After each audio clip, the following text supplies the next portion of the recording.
Hi guys, welcome back. This video is for those of you who are on the journey of recovery and rehabilitation after a quadriceps tendon rupture and repair surgery. This video will cover the weeks 4 to 6, the last 2 weeks basically, and also I'll give you some good news and some bad news that I received from the surgeon at my 6-week post-op visit, as well as share about the road ahead. We're going to talk about stim machine, or NMES, neuromuscular electrical stimulation machine that I've been using that's been very helpful. And we'll also do a little bit of a deep dive into nutrition and food, as well as discuss some good news from my physical therapist as well. So my name's Daniel. About 7 weeks ago, I ruptured my quadriceps tendon while I was doing some physical activity. And about 6 weeks ago, I got surgery, suture anchor repair surgery, and have been on the recovery journey ever since. So let's get into it. So first, the good news from the surgeon's office. They said, great job. They said 4 things. So they poked around at the quad tissue. They said the tissue looks good. Second is that they were able to see my quad activation, or basically the recovery of the nerve system was good, so I was able to activate the quads. And third, they looked at the range of motion. So my target goal for the 6-week post-op visit was 90 degrees, and I was able to surpass that over the last 4 weeks of stretching and increasing range of motion. And then fourth was strength in the quad. So I was successfully able to do a straight-legged raise, laying on the table and just lifting the leg up with no lag, meaning the leg was straight. So really great news. They also shared some bad news, or I should say concerning news. So the first thing is that the surgeon strongly recommended I not travel for another month. So that was really sad. I was hoping to get back on the horse and travel internationally 2 weeks from now, but they said no, better to wait until 4 weeks. So that would be kind of officially 10 weeks after the surgery for traveling.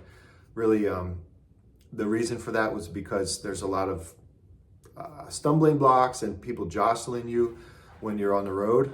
I was hoping to go internationally, so there's just a lot of unknowns, and so that's why they said to wait. Very sad about that. I'm still not able to run until the 3 or 4 month mark post-surgery. So that's 12 to 16 weeks. And I'm really sad about that, but what can we do, right? We just wait. Running and low squats are gonna have to wait until month 4. Also, I was a little concerned that my range of motion on the table was above what they had encouraged me to do. So at the 2-week mark, they had said, hey, if you can get to 90 degrees by the 6-week post-op visit, that will be great. I said, what's too much? They said, if you get to 100 or 110, that should be fine, but not beyond. Well, when I got there, I was above 110. So I was a little concerned if I had overstretched it, or if I had perhaps damaged the repair site in my stretching and PT. So I spoke with the physical therapist. They were willing to do an ultrasound. They said the tissue looks great. This looks like a normal, well-healing quadriceps and tendon tissue. That was really encouraging and gave me a lot of peace of mind and confidence to continue my physical therapy exercises. So the great news at my surgeon's office on the 6-week, post-op visit was that I'm free to swim. So the incision looks good.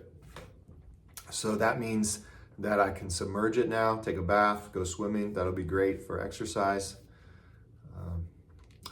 Other great news is that regarding the brace, I'm free to discard the brace around week 1 or week 2 at the orders of the physical therapist. So they'll keep watching me, and basically it's based on when my gait normalizes.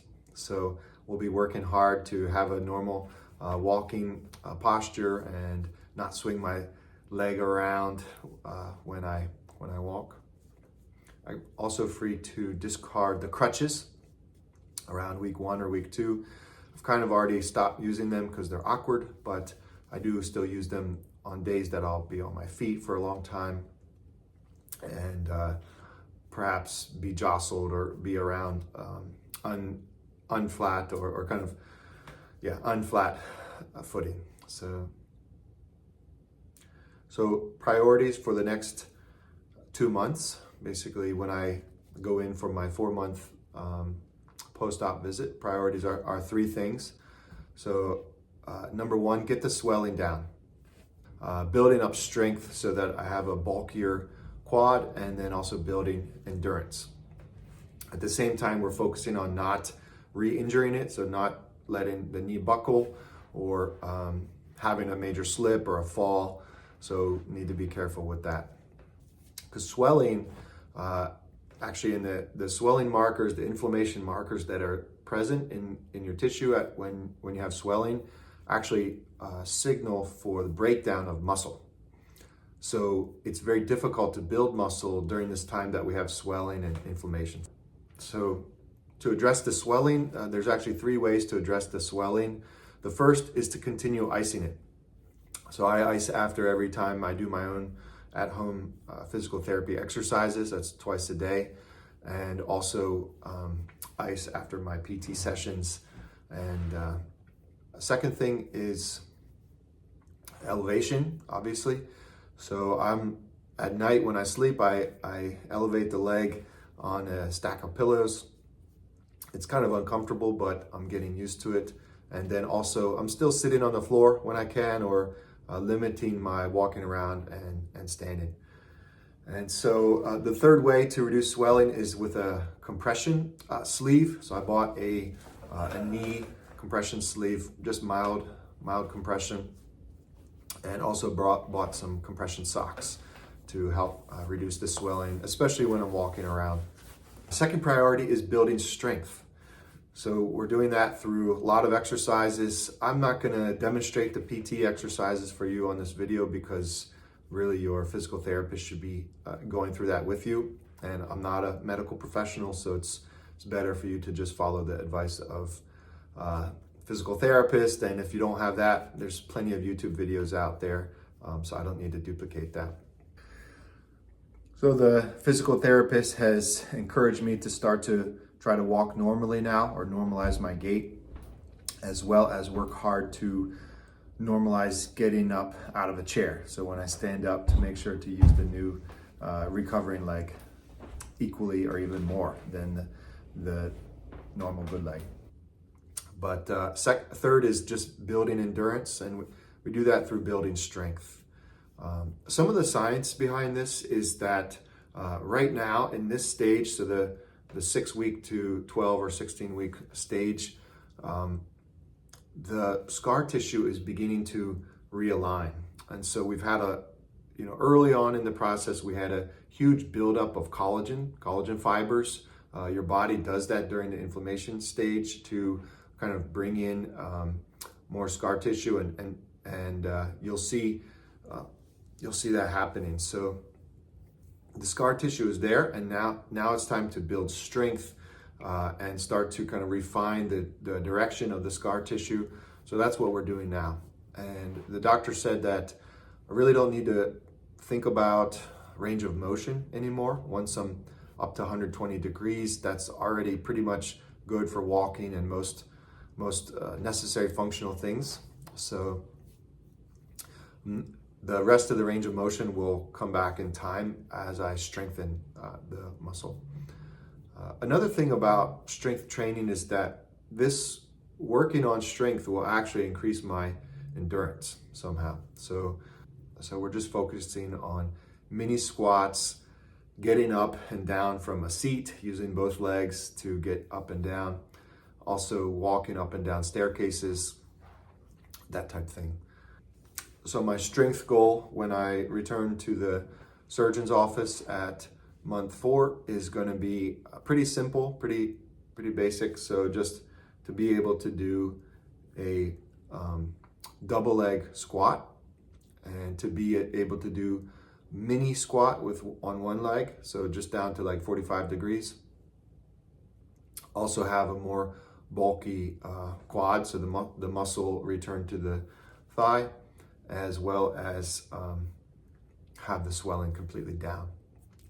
So endurance goals when I return at 4 months are to just be able to stand and do my normal work all day with minimal swelling.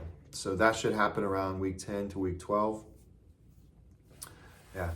And then the fourth priority, which is really just kind of avoid setbacks, is to avoid the knee buckling, and not have any slip and fall, and to avoid situations where I would have instability, like walking up a grassy, wet grassy hill or something, or kind of jumping on rocks like I love to do. So regarding medication, they told me to just start taking Aleve. Aleve has some advantages over max strength Tylenol, and that Aleve lasts for like 12 hours instead of 4 to 6 hours. So I take, Aleve 2 times a day, and that seems to be okay.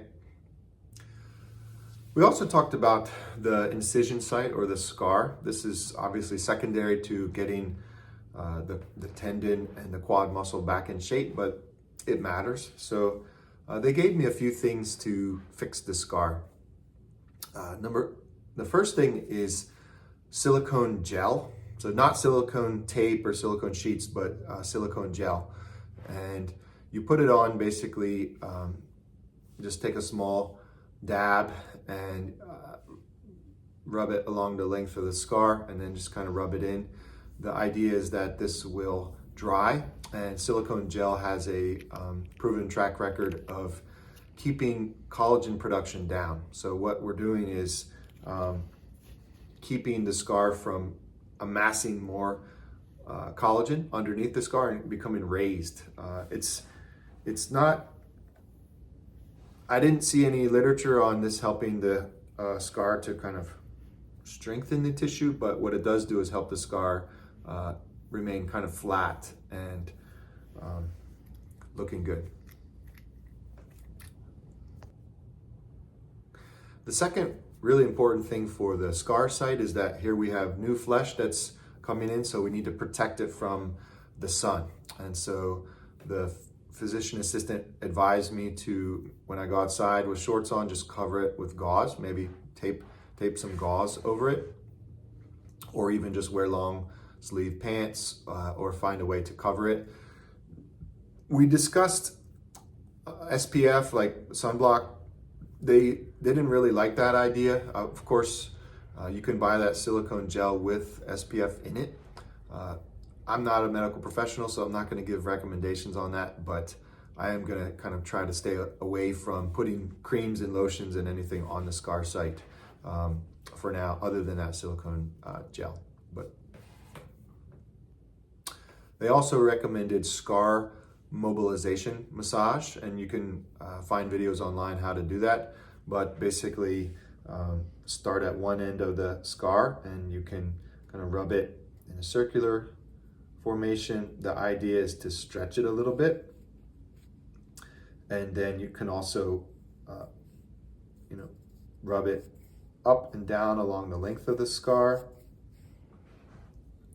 as well as left and right across the scar. The idea is that we're producing some stretching of the material, the skin, and that starts to align the fibers and break up the scar tissue. Now, I'm not an expert on this. Obviously, you should talk to your physical therapist and they can demonstrate it, or you can look at videos online. You should definitely ask when's the appropriate time to do that. My surgeon gave the okay, so we're good to go. I would like to show you this stim machine that I've been using. So in the physical therapist's office, we have been using a stim machine. It's NMES, neuromuscular electrical stimulation. So that what it does is it bypasses the brain's electrical impulses to the muscle to fire, and it just locates the electrical impulses right at the muscle. And so we've been using alternating sets, just like 10 to 15 seconds on, 35 to 50 seconds off. And so that fires the quad. It helps to stimulate the muscle to grow and to not atrophy. And it's been good. I would encourage you to do some research on this and talk to your physical therapist, talk to your surgeon. I'm not going to make any recommendations on here, but I will say that it's worked, seems to have worked well for me, and all of my medical team are recommending it. So basically, you just stick the pads on your leg. I'll show you where I put them in order to stimulate the quad.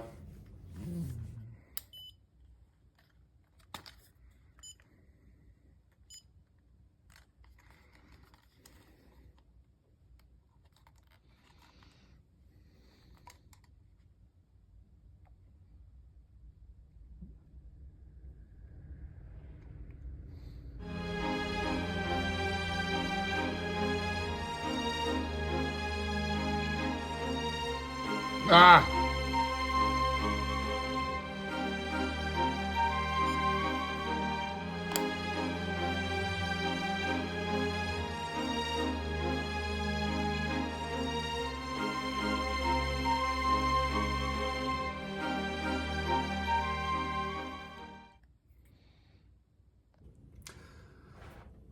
It's important to talk about nutrition also, because all of the healing is happening under the skin. And as you look at the scar, it's ugly, right? And we can know that the tissue underneath is also ugly and in scarring form. So as long as it takes for the skin to heal, we can be sure that the tissue underneath the skin that we can't see is also taking a long time to heal. So ways that we can accelerate that are, as my physical therapist said, eat well, sleep well, and be happy. Eat well, sleep well, and be happy. So this is important because eating enough protein, eating enough antioxidants help to repair the site. So protein is necessary as a key building block for building tendon tissue and muscle tissue. And antioxidants are important to reduce inflammation at the site. And so one of the ways I've been doing it are to eat lots of dark fruits and vegetables. Another way is to eat a Mediterranean diet. And there's plenty of videos online about how you can eat a Mediterranean diet, low in processed sugar, low in trans fats. So we're not eating, sodas or sugar or refined breads, but just focusing on good, clean protein, nuts and legumes, and vegetables and fruits. So now that I'm getting back into a normal schedule with work and with more exercise, I have less time to focus on eating. So I've been making a smoothie every morning that incorporates a lot of those berries, and I get about 60 to 90 grams of protein in my smoothie through using creatine and whey-based protein, as well as some collagen protein in there, and get into antioxidants through a lot of the frozen fruits that I had shown you in previous videos. In the afternoon, I'm still eating grilled chicken, and once or twice a week I'll have fish, like a fatty fish like salmon, which is really good for production of not only the muscle but also the nerve tissue as well. The fish fats are helpful in reconstructing the nerve and brain tissue.